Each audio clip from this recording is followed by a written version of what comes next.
Halo, pada video ini kami akan menjelaskan mengenai text mining. Jadi, apa itu text mining? Text mining adalah proses ekstraksi informasi berharga dari teks tidak terstruktur dengan tujuan menemukan pola, hubungan, dan wawasan yang dapat digunakan untuk pengambilan keputusan. Metode ini mirip dengan data mining, tetapi fokus pada analisis teks dalam jumlah besar seperti dokumen, artikel, atau media sosial. Text mining digunakan dalam berbagai bidang seperti pencarian informasi, analisis tren, dan pemrosesan bahasa alami untuk meningkatkan efisiensi dan akurasi dalam mengelola data teks. Pada arsitektur text mining kita bagi menjadi 4 tahap, yaitu tahap pertama pre-processing. Tahap pre-processing adalah tahap awal untuk membersihkan dan menormalkan data teks, termasuk menghapus kata-kata yang tidak penting atau stop words, stemming, tokenisasi, serta ekstraksi fitur teks agar dapat dianalisis lebih lanjut. Sedangkan untuk tahap kedua itu adalah tahap core mining. Proses utama dalam text mining yang mencakup identifikasi pola, analisis distribusi konsep, serta menemukan hubungan dari asosiasi antar kata atau frase dalam dokumen. Tahap ketiga ada di presentation layer. Pada tahapan ini menyediakan visualisasi data untuk membantu pengguna dalam memahami hasil analisis seperti peta koneksi antar konsep, diagram tren, dan hierarki kata kunci untuk eksplorasi lebih lanjut.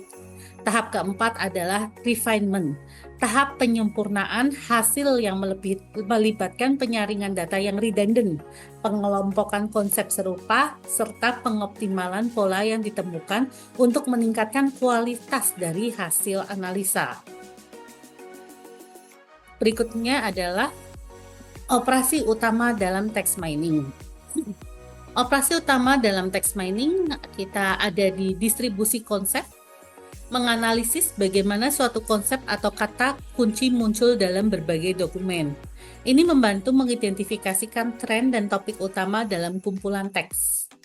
Yang kedua adalah frekuensi konsep. Frekuensi konsep menghitung seberapa sering suatu istilah atau frasa muncul dalam dokumen tersebut. Frekuensi tinggi menunjukkan kata kunci penting dalam analisis teks tersebut. Yang ketiga adalah asosiasi konsep, menemukan hubungan antara kata atau frasa berdasarkan kemunculannya dalam konteks yang sama, digunakan untuk memahami keterkaitan antar berbagai topik. Yang keempat adalah analisis tren, di mana analisis tren ini memprediksi perubahan pola berdasarkan data historis, berguna juga dalam analisis berita, media sosial, dan prediksi pasar. Ada 3 langkah utama dalam menggunakan pengetahuan latar belakang untuk text mining. Yang pertama, ontologi dan taksonomi. Ontologi membantu mengorganisir konsep dalam suatu domain, sementara taksonomi mengatur konsep tersebut dalam hierarki kategori. Keduanya mempermudah pemahaman hubungan antar konsep. Selanjutnya, yang kedua, hosting live session. Dengan memanfaatkan kamus, database, atau sumber informasi lain seperti WordNet atau Wikipedia, kita bisa meningkatkan konteks dan akurasi analisis dokumen. Dan terakhir, validasi konsep. Memastikan setiap konsep yang ditemukan relevan dan akurat sangat penting untuk mengurangi kesalahan interpretasi dan menghasilkan wawasan berkualitas tinggi. Ketiga langkah ini saling melengkapi untuk membuat text mining lebih efektif dan bermakna. Untuk slide selanjutnya, di sini ada pendekatan machine learning memainkan peran penting dalam text mining. Machine learning memungkinkan otomasi analisis teks dengan meningkatkan akurasi klasifikasi, pengelompokan, dan prediksi data, atau dua pendekatan utama. Yang pertama ada supervised learning, menggunakan dataset berlabel untuk melatih model dalam mengklasifikasi atau mendeteksi pola. Contohnya adalah klasifikasi email sebagai spam atau bukan spam berdasarkan data pelatihan. Yang kedua ada unsupervised learning, tidak membutuhkan label data, digunakan untuk menemukan pola tersembunyi dalam teks. Contohnya adalah topic modeling yang secara otomatis mengelompokkan artikel berdasarkan kesamaan topik. Pendekatan ini memungkinkan pengolahan data ataupun teks yang lebih efisien dan mendalam. Selanjutnya adalah kategorisasi dokumen untuk teks mining. Kategorisasi dokumen dapat dilakukan secara manual oleh manusia atau otomatis menggunakan algoritma machine learning.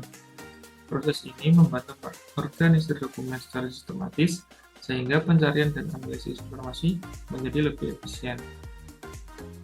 Text categorization. Proses mengklasifikasikan teks ke dalam kategori tertentu berdasarkan kata kunci dan pola yang ditemukan. Contohnya adalah klasifikasi artikel berita ke dalam kategori seperti politik, ekonomi, atau teknologi. Topik modeling. Menggunakan algoritma untuk menemukan topik utama dalam kumpulan dokumen tanpa perlu label manual. Salah satu teknik yang umum digunakan adalah latent directed allocation atau disingkat LDA yang mengelompokkan dokumen berdasarkan distribusi kata. Dan yang terakhir, aplikasi dan kesimpulan. Aplikasi text mining dalam dunia nyata yaitu analisis media sosial dan sentimen pelanggan, sistem rekomendasi dalam e-commerce, deteksi berita palsu dan informasi hoax, dan klasifikasi otomatis dalam perpustakaan digital. Kesimpulannya, text mining membantu mengubah teks menjadi informasi yang lebih berharga. Text mining digunakan dalam berbagai bidang seperti bisnis, akademik, dan keamanan. Memanfaatkan kecerdasan buatan dan machine learning untuk meningkatkan analisis teks. Terima kasih.